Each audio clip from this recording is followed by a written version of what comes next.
ایک ہمیں نظر آتی ہے کہ یہ صفین پارٹ 2 ہے، یعنی جو کربلا ہے یہ دراصل یہ صفین پارٹ 2 ہے۔ یزید کی حکمرانی، یزید کا فسق اور فجور، یزید کی جو پارٹی تھی کہ یزید کس ذہنیت سے تعلق رکھتا تھا اور اس کے کیا مقاصد تھے، وہ کون تھا اور کس طرح وہ اقتدار پر آیا ہے، اور کربلا کے جو محرکات ہیں یہ ساری چیزیں ایک دوسرے کے ساتھ مطابقت رکھتی ہیں۔ جنہوں نے معاذ اللہ امام حسین کو باغی لکھا، صلاح الدین یوسف نے کتاب لکھی ان کے رد کے اندر، ان کے رد پوری مستقل اسی کتاب۔ طرح وہ مولانا نافع نے کتاب لکھی حدیث عقلین کو جھٹلانے کے لیے، اس پر ان کا ایک مقدمہ موجود ہے۔ اسی طرح یہ ان کی کتابوں پر آپ کو نظر آئیں گے، لیکن یہ آپ کو اہل بیت کی دفاع کرتے ہوئے نظر نہیں آئیں گے۔ یہ اسی لیے تو میں نے جب ان کو یہ ڈبل اسٹینڈرڈ ان کا پڑھا نا تو میں نے کہا کہ یار یہ بہت بڑے فراڈی ہے۔ السلام علیکم ورحمۃ اللہ وبرکاتہ۔ دوستو، میں ہوں ابو جواد۔ آج ایک نئے موضوع کے ساتھ آپ کی خدمت میں ہم حاضر ہوئے ہیں۔ واقعہ کربلا جو سن 60 ہجری میں پیش آیا، اس واقعے کو ہمارے یہاں منبر پر خطباء نے، شعراء نے، ادباء نے مختلف طریقوں سے بیان کیا ہے۔ واقعہ کربلا کو اکثر و بیشتر جو بیان کیا جاتا ہے وہ صرف مصائب کی روح سے بیان کیا جاتا ہے۔ بہت کم ایسا ہوا ہے کہ اس واقعے کو، اس کے محرکات کو دیکھا گیا ہو، یا اس سے پہلے یعنی سن 60 سے پہلے 40 ہجری، 45 ہجری یا 50 ہجری میں ہونے والے واقعات پر روشنی ڈالی گئی ہو۔ ان واقعات کو دیکھنے کے لیے اور کربلا کے محرکات کو سمجھنے کے لیے ہم نے سوچا کہ ماہ محرم الحرام میں ایک پروگرام کیا جائے اور کچھ سوالات کیے جائیں کہ اس کے اصل محرکات کیا تھے۔ کیا یہ واقعہ اچانک ہی پیش آیا سن 60 ہجری میں، یزید تخت پر آیا اور اس نے امام حسین کو قتل کیا، یا اس سے پہلے کچھ سے ملتے جلتے کچھ واقعات ہیں، اس واقعے کی کڑیاں کہیں اور جا کے ملتی ہیں؟ ان تمام سوالات کے لیے ہم نے ایک جید عالم دین اہل سنت سے رابطہ کیا جو کسی تعارف کے محتاج نہیں ہے، اور ان کا شکریہ کہ انہوں نے حامی بھری۔ آئیے آج ان سے سوالات کرتے ہیں۔ السلام علیکم ورحمۃ اللہ وبرکاتہ۔ وعلیکم السلام ورحمۃ اللہ وبرکاتہ۔ کیسے مزاج ہیں صاحب آپ کے؟ خیریت؟ الحمدللہ۔ سب سے پہلے تو میں آپ کا نہایت ہی شکر گزار ہوں کہ آپ نے وقت دیا ہمیں، اور اس موضوع پر شکریہ، بہت شکریہ۔ اللہ آپ کو جزائے خیر دے۔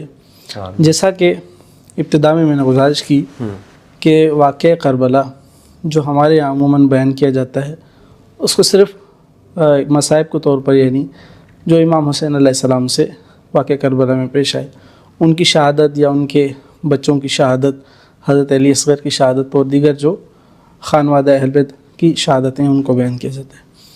آج ہمیں آپ بتائیے کہ اس واقعے کے اصل محرکات کیا تھے؟ کیا یہ واقعہ اچانک ہی پیش آیا یا اس سے پہلے کچھ واقعات رونما ہوئے تھے؟ اس پر تھوڑا آپ روشنی ڈالیے۔ بسم اللہ والصلاة والسلام علی رسول اللہ وآلہ وآلہ۔ بہت شکریہ آپ کا کہ آپ نے اتنا اہم موضوع آج عوام کے سامنے رکھا، اور اس پر تاکہ ہم ایک سیر حاصل گفتگو کر سکیں اور جو حقائق ہیں کربلا کے حوالے سے اس پر گفتگو ہو سکے۔ کربلا کے محرکات کیا ہیں، یعنی کربلا کیوں واقع ہوئی؟ اگر اس پہ انسان بغیر کسی تعصب کے اس پورے واقعے کا تاریخ کے اندر جائزہ لیتا ہے، کوشش کرتا ہے سمجھنے کی کہ آخر یہ سانحہ کیوں رونما ہوا۔ ٹھیک۔ تاریخ کا مطالعہ کرنے کا ایک طریقہ تو جو عام طور پر لوگوں کے ہاں، ہمارے ہاں سوسائٹی میں رائج ہے، جو مستقل کتابیں لکھی جاتی ہیں، کہ آپ کی کسی واقعے کے ساتھ، شخصیات کے ساتھ عاطفانہ تعلق ہو، یعنی جذباتی لگاؤ ہو، اور آپ پہلے سے ہی مقرر کر لیں کہ جناب ایک ہیروئزم کے تحت کہ یہ ہیرو ہیں، یہ ولن ہیں، یہ اس سوچ پر اگر آپ تاریخ کا مطالعہ کرتے ہیں تو اس کا جو نتیجہ نکلتا ہے وہ ہمارے سامنے ایسا ہی ہے کہ مثال کے طور پر کچھ لوگ کربلا کے واقعے پر گفتگو کرتے ہوئے کہتے ہیں کہ یعنی اس مقصد کو کہ جو امام حسین علیہ السلام کا تھا اس کو سامنے نہ رکھیں اور گفتگو کریں، تو پھر کیا ہوتا ہے کہ جناب اس دور کو بچانے کی کوشش کی جاتی ہے، اور کہتے ہیں کہ کچھ تو ایسے بھی ہیں کہ جو کہتے ہیں کہ حادثاتی طور پر ایک رونما ہو گیا۔ امام حسین تو اصل میں یزید کی بیعت کرنے جا رہے تھے، رستے میں کچھ شرپسندوں کے ساتھ مقابلہ ہوا، کچھ تو کہتے ہیں ایسے بھی ہیں کہ جو کہتے ہیں کہ ڈاکو نے لوٹ لیا کافی۔ جی، یہ معروف المدین ہے، اہل حدیث مکتب فکر کے ابو یا نور پور، انہوں نے تو واضح کہا کہ راستے میں کچھ ڈاکو آئے تھے اور انہوں نے تو یہ غلط فہمی ان کے دماغ میں کیوں پیدا ہوئی؟ اس لیے کہ وہ پہلے سے ہی اپنے لیے ایک ہیرو سلیکٹ کر چکے ہیں، ٹھیک، اپنے لیے پہلے سے ہی اپنے ایک نظریہ بنا چکے ہیں، اس نظریے کے تحت جو ہے وہ کہ اس دور کا جو حاکم ہے، اس لیے یہ پوری ایک فکر ہے کہ جو حکومت اصل میں اس نظریے کو بچانے کے لیے تمام باتیں یہ کی جاتی ہیں. شکریہ. تو میں عرض یہ کر رہا تھا کہ تاریخ کا مطالعہ اس کے کرنے کا ایک پورا طریقہ ہے کہ آپ کو مطالعہ کیسے کرنا چاہیے. یعنی ہر طرح کی تعصبات سے باہر ہو کر، جذبات سے لگاؤ رکھنے کے اس کو سائڈ پہ رکھتے ہوئے آپ کو یہ دیکھنا پڑتا ہے کہ جس دور میں کوئی بھی واقعہ ہوا ہے اس دور کے سیاسی، سماجی، معاشرتی، اقتصادی اور معاشرتی حالات کیا ہیں. یعنی سیاسی حالات کے اندر آپ کو یہ دیکھنا پڑتا ہے کہ کون سی جماعتیں وہاں موجود ہیں، کون سے افکار و نظریات وہاں پائے جاتے ہیں، سماجی طور پر لوگوں کا لین دین کیسے ہے، معاشرتی طور پر لوگ زندگی کیسے گزار رہے ہیں، فکر اور عقائد کون سے ہیں، سوسائٹی کے اندر جو مختلف طور پر فکری تنوع ہے اس کا پورا ایک جائزہ لینا پڑتا ہے. ٹھیک، تب آپ یعنی ہر پہلو سے اس کو دیکھنا پڑتا ہے، ہر پہلو سے دیکھنا پڑتا ہے کہ یہ جس حکمران کے زمانے میں واقعہ ہو رہا ہے وہ کون ہے، اس دور کے لوگوں کے نظریات کیا تھے، ان کی فکر کیا ہے، کون سی جماعتیں موجود ہیں، صحیح، پس منظر کیا ہے. تب آپ کو جا کر حقیقت معلوم ہوتی ہے کہ بھائی یہ جو واقعہ ہو رہا ہے اس کے محرکات یہ ہیں. محرکات یہ تھے. ٹھیک، آپ اٹھ کر مثال کے طور پر دنیا میں 9/11 ہوا ہے، ہمارے قریب کے زمانے کے اندر ایک واقعہ ہوا جس نے آج دنیا کو ایک بالکل نئے رخ کے اوپر لے آئی ہے. ٹھیک، تعلقات نئے سرے سے بنے ہیں، نئے اتحاد تشکیل پائے ہیں، گلوبل ورلڈ کے اندر نئی باتیں، نئے نظریات اس پر انہوں نے جنم لیا ہے. دنیا اس کے مطابق سوچ رہی ہے کہ بھائی کون ہمارے ساتھ کھڑا ہوا ہے، کون ہمارا دشمن ہے. ٹھیک، تو یہ کیا ہوتا ہے، یہ تب پتہ چلتا ہے کہ جب آپ ایک پورا اس زمانے کا تجزیہ کرتے ہیں، انالائسس کرتے ہیں اور پھر جا کر نتیجے پہ پہنچتے ہیں. اب میں آتا ہوں اس تاریخ کربلا کے واقعے کی طرف. یہ جو واقعہ ہے جہاں یہ ہر باضمیر کے دل کو جھنجھوڑنے والا ہے اور سخت سے سخت دل بھی اگر وہ اس واقعے کو پڑھتا ہے تو وہ جا کر انسانیت کی صف میں کھڑا ہو جاتا ہے اور وہ کہتا ہے کہ بس میں انسانیت کی صف میں آ جاتا ہوں. کربلا کے واقعے میں آپ دیکھیں کردار حر بن یزید الریاحی کا، وہ پلٹ گئے اور امام کی صف میں آ گئے. یعنی یہ واقعہ اپیل کرتا ہے، جس دور میں ہو رہا ہے اس میں بھی لوگوں کو اپیل کیا، اور آج بھی یہ پوری دنیا کی انسانیت کو یعنی مشعل راہ بن گیا. کیوں؟ اور اس سے کوئی انکار نہیں کر سکتا. دوسری بات میں آپ کو عرض کرتا چلوں کہ اس تاریخی واقعے کے لیے بعض لوگ سند مانگتے ہیں. مثال کے طور پر وہ آپ کو یہ کہیں گے کہ جناب یہ واقعہ ہوئے، کوئی سند پیش کر دیں. صحیح، آپ سے کہے گا کہ جناب کس کتاب کے اندر یہ واقعہ لکھا ہوا ہے جو آپ اس کو بیان کر رہے ہیں. بعض تاریخی واقعات جو مسلمہ حقیقت رکھ لیتے ہیں ان کے لیے سند کی ضرورت نہیں ہوتی. یہ ایک مسلمہ طور پر دنیا کی اسٹیبلش تاریخ کے اندر یہ بات ہے. مثال کے طور پر نیپولین بوناپارٹ ایک شخصیت تھی، موجود تھا. سقراط تھا، ایک فلسفی تھا. افلاطون تھا. ارسطاطالیس یعنی تاریخی تواتر کے ساتھ آپ جس کے لیے آپ کہہ سکتے کہ اس پر سند مجھے سند دی. ٹھیک، دنیا کے اندر جنگ عظیم اول ہوئی ہے، جنگ عظیم دوم ہوئی ہے. ہٹلر نام کی ایک شخصیت تھی، سلطنت عثمانیہ نام کی ایک حکومت موجود تھی. ٹھیک ہے نا. تو یہ واقعہ ہو چکا ہے. یزید کی حکمرانی، یزید کا فسق اور فجور، یزید کی جو پارٹی تھی کہ یزید کس ذہنیت سے تعلق رکھتا تھا اور اس کے کیا مقاصد تھے، وہ کون تھا اور کس طرح وہ اقتدار پر آیا ہے، اور کربلا کے جو محرکات ہیں، یہ ساری چیزیں ایک دوسرے کے ساتھ مطابقت رکھتی ہیں. مجھے یا کوئی بھی شخص اگر اس پر گفتگو کر رہا ہے تو تاریخی جزیات پر تو ہم اس سے کہہ سکتے ہیں کہ جناب آپ اس میں اختلاف ہو سکتا ہے، یہ ثابت ہے یا نہیں ثابت ہے یا نہیں ہے کہ جناب، لیکن اصل میں کسی کو اختلاف نہیں کر سکتے. یہ اسٹیبلش تاریخ ہے دنیا کی. صحیح. تو اب کربلا کا جو یہ واقعہ ہوا ہے جو اتنا سن 60 ظلمانہ ہے، سن 60 ہجری کے اندر، یہ یہاں سے شروع نہیں ہوا. اس کی شروعات اس یہاں تک پہنچنے کے لیے ہمیں یہاں سے پیچھے اگر ہم جاتے ہیں تو ہمیں یہ بات معلوم ہوتی ہے کہ صلح امام حسن کو پڑھیں، صفین کا مطالعہ کریں. صفین کیوں ہوئی ہے؟ سوال یہ 40 سے بھی پہلے، سن 40 سے بھی پہلے جانا پڑے گا. صفین 37 میں ہوئی ہے. ٹھیک، 36 میں جمل ہے، صفین 37 میں، پھر 38 میں نہروان ہے. امام کی شہادت 40 میں ہے. تو آپ اندازہ لگائیں کہ وہ نہیں سوال کرے نا کہ بھائی کیوں ہے ایسا، کیوں ہوا کہ امام علی علیہ السلام کے خلاف کچھ لوگ سامنے آئے. سوال ہے کیا یعنی امام حسن علیہ السلام کو کس بات نے مجبور کیا کہ ان کی حکومت کو تسلیم نہیں کیا گیا؟ حالانکہ اہل سنت کے نظریے کے مطابق ان کا شمار بھی خلفائے راشدین میں سے ہے، یعنی 5ویں خلیفہ راشد ہیں جو اہل سنت تمام اس پر اتفاق رکھتے ہیں کہ یہیں سے یعنی خلافت راشدہ کا یہیں پر اختتام ہے۔ لیکن کتنے دن ان کو حکومت کرنے دی گئی؟ کس میں؟ چند ماہ۔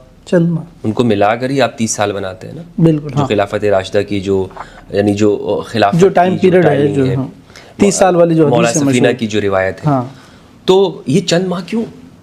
رسول اللہ کے نواسے ہیں جن کی تربیت خود رسول اللہ نے جبکہ سابقہ جو خلفاء تھے انہوں نے تو ایک عرصہ جو ہے وہ حکومت کی ہے۔ اس کی وجہ اگر ہم دیکھتے ہیں، مثلا امام حسن علیہ السلام وہ صلح پہ مجبور ہوئے، صلح انہوں نے کی ہے، جس کی مدح ہے کہ انہوں نے جو صلح کی ہے مسلمانوں کے خون کو محفوظ رکھنے کے لیے، مسلمانوں کے خون کو بچانے کے لیے، اور جس کے نظائر ہمیں رسول اللہ کی زندگی میں معلوم ہوتی ہے، جو کہ فتح مبین ہے، جس کو قرآن نے فتح مبین قرار دیا ہے۔ انا فتحنا لک فتحا مبینا لیغفر لک اللہ ما تقدم من ذنبک، کہ یہ ہم نے آپ کو بے شک بلا شک و شبہ فتح مبین عطا کر دی، مبین کہ جو ہر چیز کو کھولنے والی، روشن کرنے والی ہے، یعنی اس کے نتیجے میں آپ سمجھ سکتے ہیں کہ یہ دوسری واقعات کو کھول رہی ہے، یہ بدر کو کھول رہی ہے، یہ احد کو سامنے لا رہی ہے، یہ خندق کو سامنے لا رہی ہے، یہ ہر ایک چہرے سے پردہ اٹھا رہی ہے۔ حالانکہ بدر میں فتح ملی، حنین میں فتح ملی، خیبر میں فتح ملی، خدا نے ان کو فتح مبین قرار نہیں دیا، بلکہ صلح حدیبیہ کو فتح مبین قرار دیا، اس لیے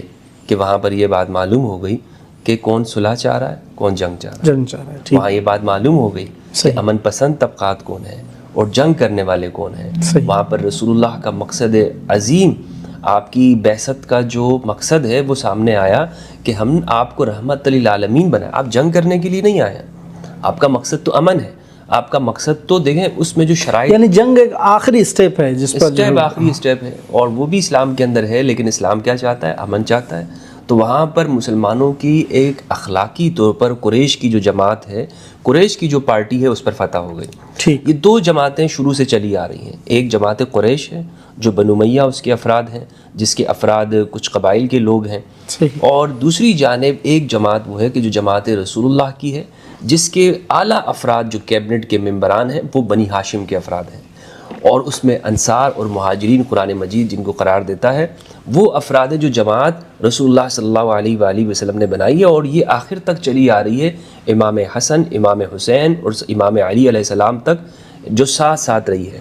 ان دو فکروں کا اصل میں ایک اختلاف تھا، خدا کی حاکمیت، اللہ کی حاکمیت، اللہ کی توحید، اس کی محبت کا معاشرے پر غلبہ، کہ انسان کی تکبر اور انانیت، کہ انسان یہ کہے کہ میں مطلق العنان ہوں، جس طرح میں چاہوں گا وہ لوگوں پر حکومت کروں گا، مجھ سے کوئی باس پرس کرنے والا نہیں ہوگا، مجھ سے کوئی پوچھنے والا نہیں ہوگا، میں مطلق العنان ہوں، اور میں شریعت تو وہی ہوگی جو میرے کلمات ہوں گے، بات تو وہی ہوگی، میری بات کو ہی آپ شریعت کی کتابوں میں لکھتے ہیں، میرے حکمران، میری جو میں صادر کر رہا ہوں، جو ہم کہہ رہے ہیں، اسی کو آپ آئین و قانون بنا لیں، اور جتنی بھی جو امر بالمعروف اور نہی عن المنکر کے جو قرآن نے ضابطے بیان کیے ہیں، وہ سب میری تشریحات کے مطابق چلیں گے۔ صحیح۔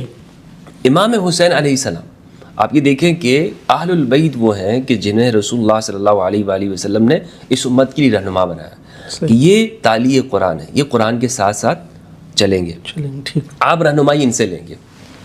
تو الغرض میں مختصر کرتا ہوں کہ کربلا کے جو محرکات ہیں وہ کیا ہے۔ میں نے عرض یہ کیا، کیونکہ ہم دیکھتے ہیں امام حسین جب مدینہ سے مکہ آ رہے ہیں تو ابھی یزید کو تخت پر بیٹھے ہوئے کوئی ماہ بھی نہیں ہوئے، کچھ دن ہوئے، یعنی اس کو تخت پر آئے، تو کیا ایسا کیسے آگے تخت پر جو آئے اس پر انشاءاللہ ہم آپ سے اتنے سارے صحابہ ہیں۔ عبداللہ ابن عمر رضی اللہ عنہ، صحیح بخاری کی روایت ہے 4108 صحیح بخاری کے اندر۔ اب یہ دیکھیں کہ لوگ یہاں پر ڈائریکٹ آتے ہیں کربلا پر، اس سے پہلے نہیں سمجھتے کہ صفین کیوں ہوئی ہے، یعنی اس کے لیے ہمیں پیچھے جانا ضروری ہے، ان واقعات کو سمجھنا ضروری ہے۔ واقعہ اس طرح تو اچانک نہیں ہو جاتا نا، صحیح، اچانک سے تو نہیں ہو جاتا۔ یزید کی یہ اشعار ہمارے سامنے نہیں ہے کہ ہم نے بدر کے جو اپنے مقتولین ہیں ان کا بدلہ لے لیا ہے۔ صحیح، کیا یزید کے اس دور کے اندر مثلاً اس نے جو حکمرانوں کی وہاں پر گورنرز کی تبدیلی کی ہے، کیوں کی ہے؟ نعمان بن بشیر کو معزول کر کے جو ہے وہ زیاد کو لے کر کے، اور زیاد عبید اللہ ابن زیاد ابن ابی اسے نامزد کر دیے، وہاں پر منتخب کر دیا۔ امام کے سفیروں کے ساتھ کیا ہو رہا ہے؟ امام جن افراد کو بھیج رہے ہیں ان کو چن چن کے قتل کیا جا رہا ہے. خان بن کسی کو اوپر سے جو ہے وہ گرایا جا رہا ہے قصر الامارہ سے گرایا جا رہا ہے, کسی کو ہاتھ باندھ کر قتل کیا جا رہا ہے. حجر بن عدی کی شہادت کیوں ہوئی ہے؟ مالک بن نشتر کو زہر کیوں دیا گیا؟ محمد بن ابی بکر کو کیوں قتل کیا گیا؟ کیا وجوہات تھی؟ یہ کون افراد تھے بھائی؟ مطلب ایک ایک چیز کو آپ دیکھیں نا, کیوں اس کے زمانے عبد الرحمن بن ابی بکر جو ام المومنین حضرت عائشہ رضی اللہ عنہا کے بھائی ہیں, ان کو کیوں مارا گیا؟ ان کو کیوں قتل کیا گیا؟ گدھے کی کھال کے اندر لپیٹ کر اور اس کو ان کو آگ کیوں لگائی گئی محمد بن ابی بکر کی لاش کے ساتھ؟ کیوں یہ سارا واقعہ ہوا؟ حجر بن عدی کو ایک واقعہ تھا. حجر بن عدی نے وہاں پر عبید اللہ بن زیاد کی طرف جب اس نے سب امام علی علیہ السلام کیا, امام علی پر سب و شتم کیا خطبے میں, تو انہوں نے کنکریاں ماری کہ تمہاری منہ پر تم مطلب تو یعنی انہوں نے امر بالمعروف نہی عن المنکر کیا کہ تم اس کو تو شاباش ملنی چاہیے تھی, لیکن کہ تم خلیفہ راشد پر بکواس کرنے والے کا منہ بند کر رہے ہو. لیکن ہوا کیا ان کے ساتھ؟ قتل. جھوٹی گواہیاں دلوائی گئی کہ یہ تو بغاوت پیدا کرنا چاہ رہے تھے اور اس طرح. پھر یہاں پر اب ہم اصل محرکات پر آتے ہیں کہ یعنی یہ جو صلح امام حسن ہے نا, صلح امام حسن علیہ السلام کے اندر آپ دیکھیں کہ کچھ شرائط کے مطابق ہوئی تھی.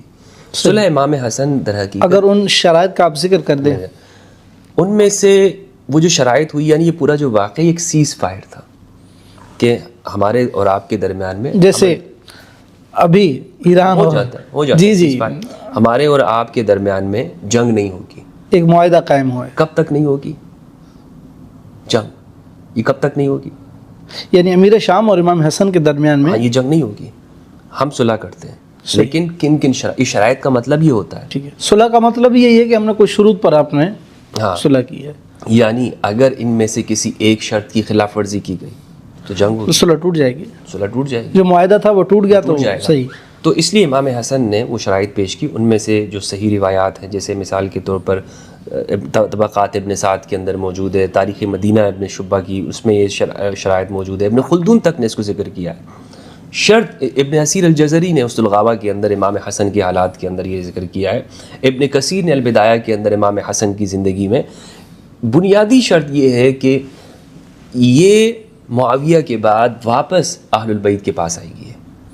یعنی اس کو اختیار نہیں ہے کہ وہ کسی کو نمائندہ مقرر کرے, ولی عہد کسی کو مقرر کسی کو آپ کا یہ اختیار نہیں ہے. یہ جو امر خلافت ہے, یعنی امام حسن نے خلافت چھوڑی ہے, امامت نہیں چھوڑی ہے.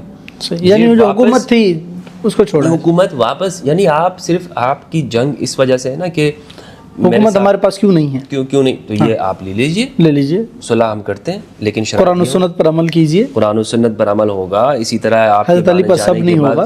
ہاں, امام علی پر سب نہیں ہوگا. قرآن و حدیث کی خلاف ورزی نے یہاں ایک جملہ لکھا ہے, شمس الدین ذہبی نے. جی شمس الدین ذہبی رحمہ اللہ نے امام حسن کی حالات زندگی میں وہ کہتے ہیں کہ امام حسن نے اس پہ جب صلح کی اور فرمایا کہ میرے سامنے نہیں ہوگا, میرے سامنے سب و شتم نہیں ہوگا میرے بابا جان. اللہ, یہ مظلومیت آپ دیکھیں. وہ یہ نہیں کہہ رہے کہ آپ, یعنی یہ خلیفہ راشد دوسرے خلیفہ راشد کے متعلق کہہ رہا ہے کہ اس پر سب نہیں ہوگا. جب میں سن رہا ہوں, اللہ کم از کم اتنا تو میری موجودگی میں نہ ہو.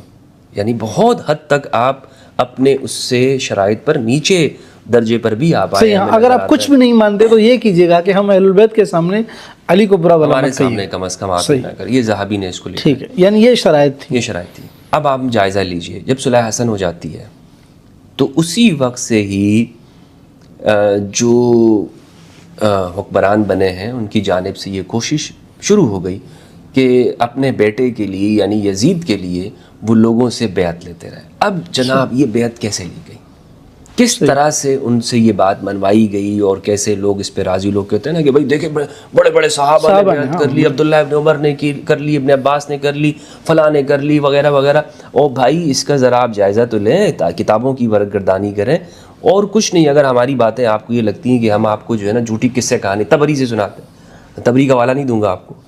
بخاری, صحیح البخاری کا, بخاری میں 4108 نمبر کی روایت ہے.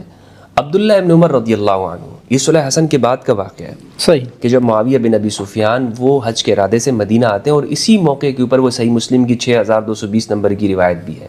سعد بن ابی وقاص امر معاویہ تھا, سعد بن ولی, وہ یہ جس میں حضرت علی کو سب کرنے کا حکم دیا گیا تھا. اچھا, جب وہ آتے ہیں عبداللہ ابن عمر کہتے ہیں کہ میں اپنی بہن حضرت حفصہ ام المومنین رضی اللہ عنہا کے پاس ان کے گھر آیا اس حالت میں کہ میں نے دیکھا کہ ان کے سر سے پانی کے جو بالوں سے پانی ٹپک رہا تھا. تو میں نے کہا بہن دیکھیں کہ لوگ خلافت کے معاملے میں انہوں نے کیا سے کیا حاصل کر لی اور مجھے تو کچھ نہیں ملا. ٹھیک, میں تو خلیفہ ثانی حضرت عمر کا میں بیٹا ہوں, ہاں, ہمیں تو کچھ بھی حصہ نہیں ملا. تو انہوں نے کہا کہ آپ جائیے اس سے پہلے کہ لوگ یہ معاملہ کر لیں. مشاورت چل رہی تھی اسی حوالے سے اور لوگوں سے بیعت کے حوالے سے. یعنی یہ بات پھیل گئی کہ بیعت کا معاملہ ہو رہا ہے. بھئی لوگ جمع ہے نا وہاں پہ. صحیح. انہوں نے وہ لوگوں کے سامنے بات رکھی. اچھا اب کچھ لوگ کہیں گے کہ نہیں یہاں پر بیعت کا معاملہ نہیں تھا, پوری حدیث میں آپ کے سامنے بیان کرتا ہوں. تو اس میں وہ یہ کہتے ہیں کہ جب میں گیا تو گفتگو ہوئی ہوگی, تو اس موقع پر معاویہ بن ابی سفیان نے یہ بات کہی کہ کوئی بھی اگر اس امر خلافت کے اندر حکومت کے بارے میں اگر اپنا سر اٹھانا چاہتا ہے ذرا وہ اپنا سر تو اٹھائے. یعنی انہوں نے کہا کون ہے جو شخص بیعت چاہتا ہے وہ اپنا منہ تو دکھائے, جسے ہم ذرا اپنا وہ سر اٹھا کے دیکھے, یعنی وہ ذرا اپنی نومینیشن تو کر کے دیکھے میں ہوں. ٹھیک ہے, ہم اس سے اور اس کے باپ سے زیادہ حقدار ہیں خلافت کے. یعنی یہ اشارہ انہوں نے کہا. اچھا یہ حدیث کے الفاظ ہیں, یہ حدیث میں روایت کے الفاظ, روایت کے اندر بخاری کے الفاظ. صحیح. ہم اس سے اور اس کے باپ سے زیادہ یعنی یہ اشارہ حضرت عبداللہ ابن عمر کی طرف تھا. آگے سنیں نا, عبداللہ ابن عمر کا جواب سنیں. عبداللہ ابن عمر کہتے ہیں کہ پھر میرے دل میں یہ بات آئی کہ میں نے اپنی جو لنگی جو ہے نا اس کو, یعنی اس کا مطلب یہ تھا کہ جیسے میں ٹائٹ ہوا, مطلب میں جواب دینے کی آمادہ ہوں, بس جواب دوں گا. ایک محاورہ استعمال کیا. صحیح. حقیقت میں نہیں ہے کہ میں نے اپنی لنگی باندھی, مراد یہ ہے کہ میں آمادہ ہوا اس کے لیے کہ میں جواب تیار ہوا. میں نے کہا کہ میں ایک بات کہوں نا کہ میں ان کے سامنے کہ تم سے زیادہ خدا کی قسم وہ بندہ حقدار ہے کہ جس میں نے اور اس کے خلاف اور ان کے باپ کے خلاف جنگیں کی ہیں اسلام کے اوپر. واہ, یعنی حضرت عبداللہ ابن عمر کا جواب. تو پھر وہ راوی ان سے کہتے ہیں حبیب ابن مسلمہ کہ بھائی اچھا یہ آپ نے پھر کیا کیا؟ کہا کہ پھر تو میں جو ہے نا وہ فتنے کے خوف سے خاموش ہو کر مجھے جنت میں وہ نعمتیں یاد آ گئیں جو اللہ نے صبر کرنے والوں کے لیے تیار کی ہیں. تو راوی یہ کہتے ہیں کہ آپ نے اچھا کیا, اپنے آپ کو بچا لیا. اچھا اب مجھے عبداللہ ابن عمر جلیل القدر صحابی ہیں, کس زمانے میں وہ مسلمان ہوئے ہیں. بعض نے تو لکھا ہے کہ یہ اپنے والد سے پہلے ہی اسلام کی طرف آ گئے تھے, یعنی حضرت عمر کی طرف, حضرت عمر سے بھی پہلے. ہاں جنگوں میں ان کی شرکت خندق میں, یعنی وہ صحابہ بھی اس بات کے مدعی تھے کہ یہ خلافت ہمیں ملنی چاہیے, اور عبداللہ ابن عمر اس میں اس بات کے حقدار ہیں. اچھا آپ یہ دیکھیں کہ اس میں آپ کو یہ نظر آئے گا کہ عبداللہ ابن عمر کی اگر ہم ہسٹری پڑھتے ہیں نا, تو عبداللہ ابن عمر رضی اللہ عنہ کس درجے کے انسان ہیں کہ جن سے یہ بات کہی جا رہی ہے. یعنی اہل سنت کے اندر فقیہ صحابہ میں سے, اہل سنت میں ان کی بہت ساری روایت ہیں ان سے, اہل سنت میں تو وہ معاویہ بن ابی سفیان سے بھی زیادہ افضل ہیں. بالکل, کیونکہ یہ قریب کے لوگوں میں سے ہیں. اسلام تو انہوں نے بہت پہلے قبول کیا تھا. بخاری میں جو حضرت عمر کے اسلام قبول کرنے کا واقعہ ہے اس میں بھی اگر ہم پڑھتے ہیں تو یہ کہتے ہیں میں اوپر چھت پہ کھڑا تھا. ٹھیک ہے, اس وقت میں ان کے دل میں بھی اسلام موجود تھا, یعنی عبداللہ. ہاں تو لیکن اس کا اظہار نہیں کیا. ہاں ایسی شخصیت سے کیا کہا جا رہا ہے کہ سر تو اٹھاؤ تم. پھر حضرت عمر کا اور معاویہ بن ابی سفیان کا بھی اگر ہم تھوڑا سا وہ دیکھیں جو تعلقات ہیں, حضرت عمر یہ کہا کرتے تھے کہ اس امر خلافت کے اندر نہ کسی طلیق کو نہ طلیق کے بچوں کو حق نہیں پہنچتا. اچھا یہ روایت کے الفاظ, یہ روایت کے الفاظ ہے. اس کو تحاوی نے شرح آثار کے اندر اس کو ذکر کیا ہے, اور دیگر نے بھی اس کو لکھا ہے کہ یہ حضرت عمر باقاعدہ انہوں نے پالیسی بنائی تھی اس چیز کی. یعنی کوئی بھی تو لقاب میں سے کوئی بھی خلافت کا حقدار نہیں ہے. حقدار نہیں, خلافت کا حقدار نہیں. ہاں چھوٹے چھوٹے جو ان کو عہدے ملتے تھے. تو اسی طرح جو یعنی اب یہ تو طے ہوا کہ یعنی پہلا محرک یہ تھا کہ جو صلح میں یہ چیز طے پائی تھی کہ آپ اپنے بعد کسی کو بھی ولی عہد نہیں بنائیں گے, اس کا پاس نہیں رکھا گیا. اس میں نے آپ کو یہی بتایا نا, ایک واضح مثال ہے, بخاری کی روایت سے بتا دیا کہ وہ بیعت لینے کا سلسلہ جو ہے وہ شروع ہو گیا تھا, وہیں سے سلسلہ شروع ہو گیا تھا. دوسرا یہ ہے کہ آپ یہ دیکھیں کہ جو دور ہے پورا, وہ دور کس مطابق گزرا. یعنی ایک شرط یہ بھی تھی کہ سنت کے مطابق تمام فیصلے ہوں گے, قرآن و سنت کے مطابق ہوں گے, اس پر عمل کیا جائے گا. سنن نسائی کی روایت ہے, ابن عباس سے رضی اللہ عنہما, ان سے لوگوں نے پوچھا کہ کیا وجہ ہے کہ ہم حج میں دیکھ رہے ہیں کہ لوگ تلبیہ بلند آواز سے نہیں پڑھ رہے ہیں, یعنی لبیک اللہم لبیک جو ہے وہ حج کے دوران میں. تو انہوں نے کہا کہ یہ معاویہ کے خوف سے, اور پھر وہ باہر نکلے اپنے خیمے سے اور انہوں نے بلند آواز سے جو ہے وہ تلبیہ پڑھا. صحیح ابن خزیمہ کے اندر بھی روایت موجود ہے. صحیح ہے. نسائی کے اندر ہے، چونکہ وہ ہمارے سیاح کی کتابوں میں سے صحیح، یعنی سیاہ ستہ میں سے، اس لیے میں نے اس کا نام آپ کے سامنے پیش کیا۔ دیگر روایات صحیح مسلم کے اندر روایت ہے، عبداللہ ابن عمرو بن العاص رضی اللہ عنہ، ان کے پاس ایک شخص آتا ہے اور وہ یہ کہتے ہیں کہ آپ کے جو چچا کے بیٹے ہیں وہ تو ہمیں یہ حکم دیتے ہیں شام کے اندر کہ ہم آپس میں لوگوں کا مال ناحق طریقے سے کھائیں اور ایک دوسرے کو باطل پر قتل کریں۔ تو انہوں نے کہا کہ حکمران، جہاں تک آپ کو اللہ کی اطاعت کا حکم دیتا ہو تو آپ اس پر عمل کریں، اور جو دنیا کی اس طرح کی باتیں ہیں تو تمہارے اوپر ان کی بات ماننا واجب نہیں ہے۔ اس صحیح مسلم کے اندر یہ بات موجود ہے۔ یعنی آپ دیکھیں کہ وہ دور کیسا ہے اور اس کا آغاز کیسا ہوا۔ یعنی یہ کس ہجری کی بات ہے؟ یہ یعنی صلح امام حسن کی بات ہے نا، یعنی 40 سے 42 اس 40 کے بعد کی بات ہے یہ ساری، ٹھیک ہے۔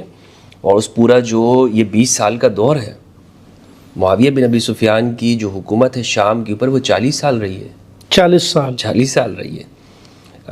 لیکن جو 20 سال جو رہی ہے تو وہ باقاعدہ صلح امام حسن کے بعد سے لے کر 60 ہجری تک یہ پورا، یعنی 19 سال آپ اس کو لگا لیں کہ جو پورے شام کی، یعنی فلسطین، سیریا، لبنان، یہ جو ممالک ہیں ان پر حکومت رہی ہے، عراق کے اوپر۔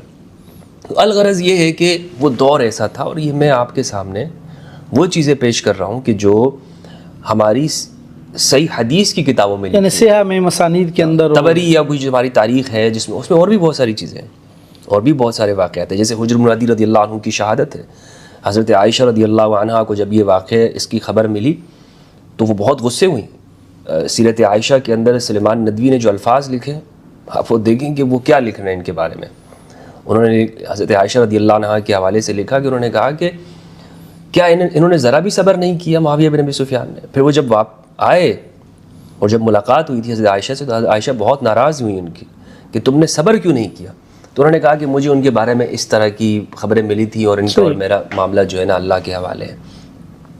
تو وہ واقعات اس طرح تھے کہ جس میں اس دور کے اندر ہم نے دیکھتے ہیں امام حسین علیہ السلام کے حوالے سے ذہبی نے سیر اعلام النبلاء کے اندر ان کے حالات میں لکھا ہے کہ انہوں نے معاویہ کے ساتھ خط و کتابت ہوئی تھی، تو معاویہ نے ان کو کچھ علم ہوا ہوگا کہ ان کے ارادے صلح امام حسن کے بعد کیا ہے، تو امام حسین نے کہا کہ خدا کی قسم تمہارے خلاف جہاد کرنے میں مجھے کوئی بھی چیز مانے نہیں ہو رہی ہے۔ امام حسین نے کہا کہ یعنی وہ ساری باتیں ہیں کہ جو آپ کے خلاف جنگ کرنے میں مجھے آمادہ کرنے میں ہے، وہ ساری کی ساری باتیں پوری ہو گئی، لیکن چونکہ صلح ہو چکی ہے، لیکن کیونکہ آپ کے ساتھ شرط ہے۔ صحیح۔ اب جب واضح طور پر یزید حکمران، یعنی آپ یہ کہنا چاہتے ہیں کہ جو قیام امام حسین نے یزید کے خلاف کیا، اس کی کنڈیشن اس سے پہلے کے دور میں بھی تھی کہ امام حسین، میں یہی کہہ رہا ہوں نا، صلح جیسے ہی ختم ہو گئی ہے صحیح، تو وہ ساری چیزیں تو سامنے آ جائیں گی نا۔ صلح میں یہ عرض کر رہا ہوں کہ ہم جو امام حسین کا قیام دیکھتے ہیں یا مدینہ سے نکلنا جو ان کا ہے، اس کو ہم یزید کی جو بدبختی ہے اس کے متعلق دیکھتے ہیں، لیکن آپ یہ جو سیر اعلام النبلاء کی روایت بتا رہے ہیں، اس سے تو یہ پتہ چلتا ہے کہ یہ جو امام حسین کا نکلنا ہے، امام تو اس سے پہلے بھی آمادہ تھے، یعنی اس دور میں بھی ایسی کچھ چیزیں پیش آ گئی تھیں۔ جی میں نے آپ کے سامنے مثالیں رکھی ہیں نا، مثالیں ہیں، یعنی تلبیہ کا نماز میں آپ دیکھ لیں، نماز کے بارے میں صحیح بخاری کی روایت ہے، غالباً 786 نمبر کی روایت ہے، نماز میں تکبیرات کو چھوڑنا، تو اس میں ابن حجر عسقلانی رحمہ اللہ نے لکھا ہے کہ یہ تو پہلے سے ہی اس کا آغاز ہو گیا تھا۔ تو بہرحال اب پہلے سے مراد کن کے بس انہوں نے تبصرہ کرنے کی کوشش کی ہے ابن حجر عسقلانی نے، پہلے تو حضرت عثمان کے دور کے حوالے سے، لیکن بہرحال مقصد تغیرات جو ہیں اعمال میں بھی، نماز وغیرہ میں تغیرات اور تلبیہ کو بلند آواز سے نہ پڑھنا، چھوڑ دینا، اور تلبیہ کو صرف بغض علی کی وجہ سے، ہم اندازہ یہ ابن عباس کے الفاظ ہیں کہ لوگوں نے جو ہے بغض علی کے اندر تغیر تھا، یعنی یہ سمجھ لیں کہ ایک تغیر پیدا ہو گیا تھا نا سوسائٹی کے اندر۔ یعنی اس کو ہم واقع کربلا کے محرکات کا اصل جس کو محرک سمجھیں، صرف یزید کو نہ سمجھیں۔ نہیں، یزید دیکھیں، یزید تو صرف تخت پہ بیٹھا ہوا وہ شخص ہے، یزید اس نے بس واقعے کو پریکٹیکل میں لے آیا۔ جو مثلا یزید کی تربیت کرنے والا کون ہے، اس کا جو تعلیق تھا سیر جون، ذہبی ابن کثیر نے بھی آپ دیکھیں گے واقعہ لکھا ہے کہ سیر جون نے اس سے کہا تھا کہ آپ عبید اللہ بن زیاد کو لگائیں اور نعمان بن بشیر کو معزول کر دیں، یہ عبید اللہ آپ کے لیے سر لے آئے گا، امام حسین کا سر لے آئے گا۔ تو یزید کس کے ہاتھوں میں کھیل رہا ہے؟ یزید کی کیا سوچ تھی، کیا ذہنیت تھی؟ اس کو چلانے والے تو وہ وہاں پہ شام کے مسیحی تھے، وہیں پر ان کی تربیت ہوئی تھی انہی مسیحیوں کے پاس، اور پھر وہ تو آخر میں آیا ہے نا۔ کچھ بعض حضرات یہ کہتے ہیں کہ وہ تو اپنے والد کے جنازے میں بھی نہیں تھا، لیکن یہ ہے کہ صحیح ہے کہ وہ آ گیا تھا، وہاں پر پہنچ گیا تھا، اور اس کی باقاعدہ تخت نشینی کے مراسم وہ سارے سر انجام دیے گئے تھے۔ تو امام حسین علیہ السلام قیام کیوں نہ کرتے؟ امام حسین اس وقت میں وہ قیام، آپ کا سفر، آپ کا نکلنا، وہ سارا ایک دین کی جو اساس ہے اس کو بچانے کے لیے تھا، سنت کو زندہ کرنے کے لیے۔ اسی لیے آپ دیکھیں امام کا جو محمد بن حنفیہ کو جو خط ہے، وصیت ہے، جو بہار الانوار کے اندر بھی موجود ہے، اس میں امام کیا فرماتے ہیں؟ طبری کے اندر بھی موجود ہے، اور دیگر اہل سیر نے اس کو نقل کیا ہے، موجود ہے، کیونکہ مشترک بات ہے تو دونوں سے کی۔ تو امام کیا کہتے ہیں اپنے بھائی کو لکھتے ہوئے؟ کہتے ہیں نا کہ اسیر بسیرت جد ارید ان آمر بالمعروف وانہی عن المنکر، صحیح، میں یہ ارادہ کرتا ہوں، میں یہ چاہتا ہوں کہ امر بالمعروف کروں اور نہی المنکر کروں۔ اسیر بسیرت جدی وبسیرت علی وبسیرت ابی علی بن ابی طالب، ومن قبل عنی قبول الحق فاللہ اولی بالحق ومن رد علی ھذا فاصبر حتی یقضی اللہ بینی وبین القوم الکافرین۔ اللہ۔ تو امام حسین علیہ السلام امر بالمعروف اور نہی عن المنکر کے لیے، اور یہی اس امت کی فضیلت قرآن مجید میں ہے۔ کنتم خیر امت اخرجت للناس تأمرون بالمعروف وتنہون عن المنکر وتؤمنون باللہ، تم بہترین امت۔ اس امت کو بہترین امت کیوں کہا گیا؟ کہ وہ امر بالمعروف کریں گے، نہی عن المنکر کریں گے، یعنی جو نہیں کہتا وہ بہترین امت میں سے نہیں ہے۔ نہیں، جیسے آپ مثال کے طور پر آپ دیکھیں اس آیت کی وجہ سے ہر بندہ کہتا ہے کہ جناب کہہ سکتا ہے کہ میں اس امت کا افضل شخص ہوں، لیکن قرآن نے قید لگا دی، قرآن نے قید لگا دی، بھائی تم افضل شخص تب ہوگے کہ جب امر بالمعروف، تم بہترین امت تب کہلاؤ گے جب تم امر بالمعروف۔ اور یہ دیکھیں اس واقعے کے اندر ایک ہمیں نظر آتی ہے کہ یہ صفین پارٹ 2 ہے، یعنی جو کربلا ہے یہ دراصل یہ صفین پارٹ 2 ہے، جو کہ امام علی علیہ السلام جس کو سر انجام دینا چاہتے تھے، اور لیکن وہ اس وقت کے اندر وہ ہو نہیں پائی۔ اور مثلا آپ دیکھیں وہ ساری چیزیں آپ کو نظر آئیں گی، پانی کا بند کرنا، ہاں صفین کے اندر بھی ایک مشابہت ہے آپ کو نظر، اللہ اکبر، صفین میں پانی بند کیا گیا۔ جب امام کے ہاتھ پانی لگا تو امام کے ساتھیوں نے بھی بند کرنا چاہا، تو امام نے کہا نہیں، یہ ہمارا اخلاق نہیں ہے، پانی کھولو۔ اور کربلا میں کیا ہوا؟ کربلا کے اندر اس کو باقاعدہ، یعنی پانی کا بند کیا جانا یہ کوئی نیا معاملہ نہیں تھا، عرض یہ کر رہا ہوں۔ اسی طرح آپ یہ دیکھیں کہ یہ جو پانی بند کرنا، وہ دراصل وہ یہ سمجھتے تھے کہ اس سے ان کی شکست ہو جائے گی، کمر ٹوٹ جائے گی اور یہ لوگ بیٹھ جائیں گے۔ کسی کا دانہ پانی بند کرنا، یا یہ ہے کمزور کر دینا، اس کے لیے حرب استعمال کرنا۔ مثال کے طور پر آپ یہ دیکھیں کہ اس زمانے میں جو لوگوں کی آمدن تھی وہ باغات وغیرہ سے ہوتی تھی، ہاں لوگوں کی جو آمدنی تھی، لوگوں کے جو معاملات ہیں، تو یہ ساری چیزیں اس وقت میں بھی جو معاشی طور پر جو، اس لیے میں نے کہا نا کہ اس وقت کے معاشی حالات کا جائزہ لینا ضروری ہے۔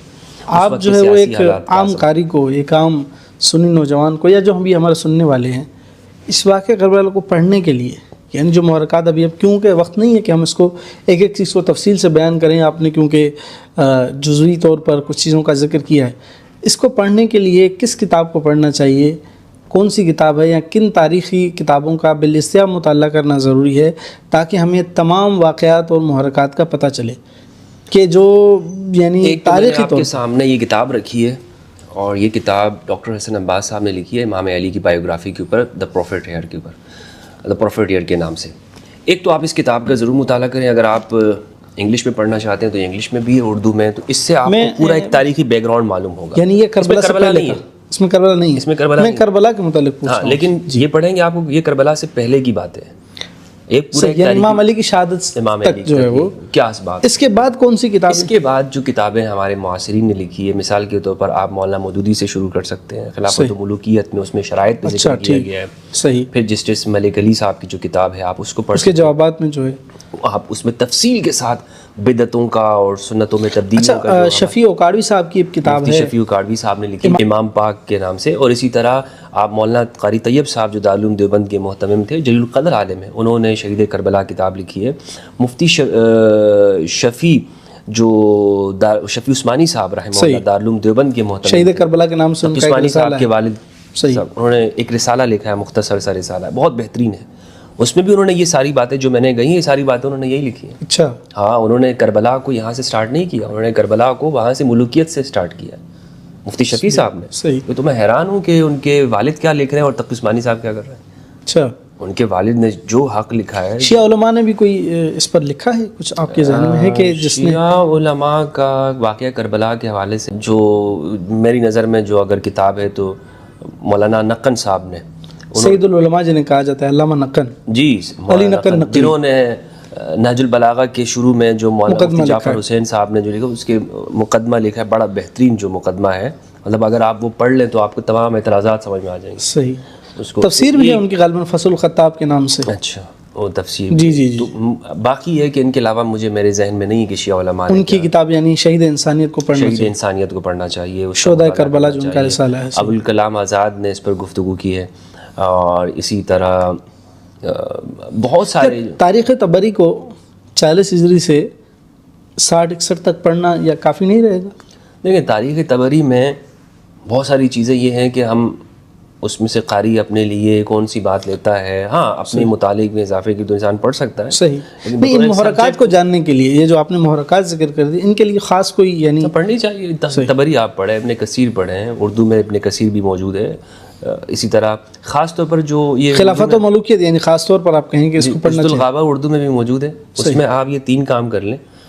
اس میں آپ حضرت عثمان کی حالات زندگی پڑھ لیں، امام علی کی حالات زندگی پڑھ لیں، اور امام حسن کی حالات زندگی پڑھ لیں. 3 حالات، یہ 3 حالات آپ کو پڑھ لیں، آپ کو کربلا سمجھ میں آ جائے گی. بالکل معلوم ہو. یعنی اگر تاریخ پڑھنی ہے تو ابن اسیر الجزری کی کتاب عز الغابہ کو پڑھ لیا جائے، لیکن اگر ان کے محرکات کو جاننے کے لیے آپ کوئی کتاب پڑھیں تو آپ خلافت و ملوکیت بیسٹ کتاب ہے اپنی اس موضوع کے اوپر، جو مولانا مودودی رحمہ اللہ نے کام کیا ہے، اللہ ان کو غنی کی رحمت فرمائے. بڑا بہترین کام ہے، بڑا بہترین مدلل کام ہے. ان کے جوابات بھی، یعنی حیرت کی بات یہ ہے کہ علماء اہل سنت نے ان کے جوابات لکھے ہیں، جیسے مفتی تقی عثمانی صاحب نے. حالانکہ حیرت کی بات یہ ہے کہ جو اس سے بڑے ناسبی تھے، یعنی محمود احمد عباسی، اس کے رد میں کوئی 5-10 کتابیں بھی ہمیں نہیں ملتی کہ اس ناسبی کے رد میں 5-2 صفحات بھی انہوں نے نہیں لکھے ہیں. اور یہ بڑا افسوس، یعنی مستقل کتابیں. ایک جہید عالم مولانا سید ابو العلا مودودی کے رد میں تو جو ہے وہ فہرست آ گئی، لیکن وہ جو حیرت ہے، ہاں حیرت ہے کہ جو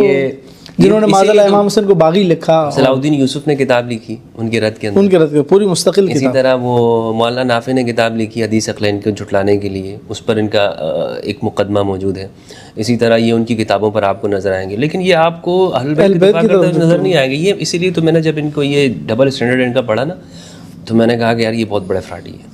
یعنی آپ یقین کریں یہ اتنا بڑا فراڈ امت کے ساتھ کر رہے ہیں. اللہ، میں یہ الفاظ استعمال نہ کرتا اگر میں ان کے اندر زندگی نہ گزارتا. صحیح. ان کے اندر نہیں، یہ جو چیزیں ہیں نا، یعنی یہ فراڈ ہے نا. آپ کسی کو نہ بھی بتائیں، مثال کے طور پر آج ہم ان سے پوچھتے ہیں بھائی مجھے بتائیے سید ابو العلا مودودی کی خلافت و ملوکیت جو انہوں نے لکھی، اس کے آپ نے کتنے جوابات لکھے ہیں؟ تو یہ کہیں گے فلاں نے بھی لکھا، فلاں نے بھی لکھا، فلاں نے.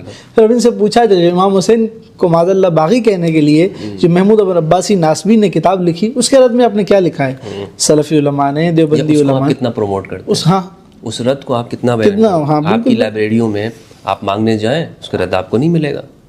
میں خود گیا ہوں بنفس نفیس وہاں، یہاں جتنے بھی کتب خانے ہیں، کہ بھائی اس کے رد میں ہمارے علماء نے جو کتابیں لکھی ہیں آپ نہیں ملے گا، پتہ ہی نہیں ان کو کیا کیا کیا کام ہونے. ہاں، اس پر یہ ان کی ترجیحات میں نہیں ہے، ترجیحات میں نہیں ہے. اہل البیت تو ان کی ترجیحات میں ہے، بالکل ترجیحات میں نہیں ہے. اہل البیت ان کی ترجیحات میں ہوتے کہ ہماری جو قوم ہے، نوجوان ہے، یہ اتنے لاچار ہوتے.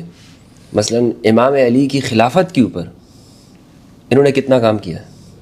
حالانکہ ایسے نظریات موجود ہیں ہمارے اہل سنت میں، آج بھی موجود ہیں، جو آج بھی کہ جو ان کی خلافت پہ اعتراض کرتے. اچھا، غزالی نے تو یہاں تک لکھا ہے کہ واقعہ کربلا کو بیان نہ کرو کیونکہ صحابہ کی توہین اس سے لازم آتی ہے. ہاں، بہت سارے ہمیں تاریخ میں اس طرح ملتی ہے. لیکن غزالی نے یہ بھی لکھا ہے کہ